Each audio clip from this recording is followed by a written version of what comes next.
ፍቅር ብንቀይረው ምንኛ ደስ ባለኝ።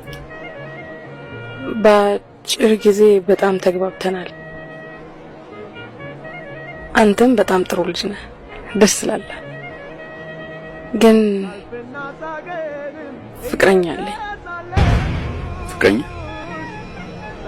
ፍቅረኛ ነሽ? አዎ።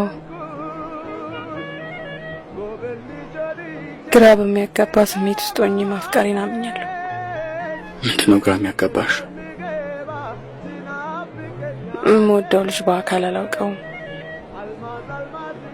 ስለሱ በደንብ የማውቀው ጥሩ ሰው መሆኑ ብቻ ነው።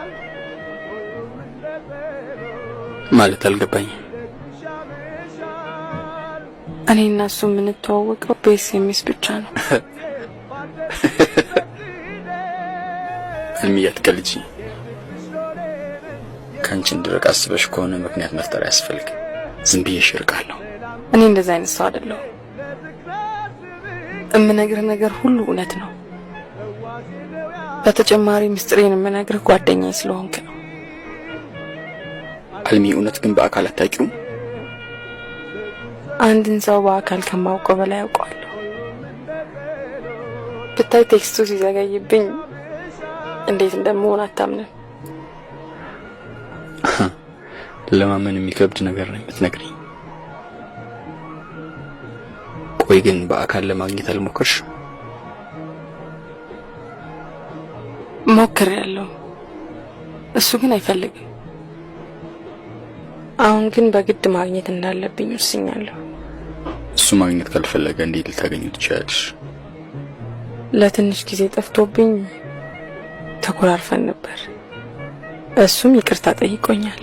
እኔ ግን ይቅርታውን የምቀበለው በአካል ተገናኝተን እንደሆነ ጽፌለታለሁ። የሚሳካልሽ ይመስልሻል? ይመስለኛል። ስትገርሚ። ስታዩ እንደገመትሽው ወይም ከግምትሽ ውጭ ቢሆን ምን ታረጊያለሽ? እሱም ቦታው ላይ ሰው ነው ወስናለሁ። ከተረዳኸኝ እኔ ወደድኩት ማንነቱን ነው። የአንድ ሰው ማንነት ደግሞ በመልክ ወይም በደረጃ አይደለም። እሱ ግን በአካል ያቅሻል? አዎ። ምናልባት እዚህ ቦታ ላይ ተገኝቶ እያየኝ ይሆናል። ሮባክስ? አዎ።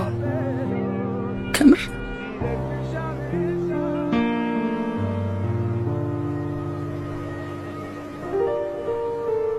ስለዚህ ሰላም ልበለው። ሃይ ሃይ ሃይ ሃይ ሃይ ሃይ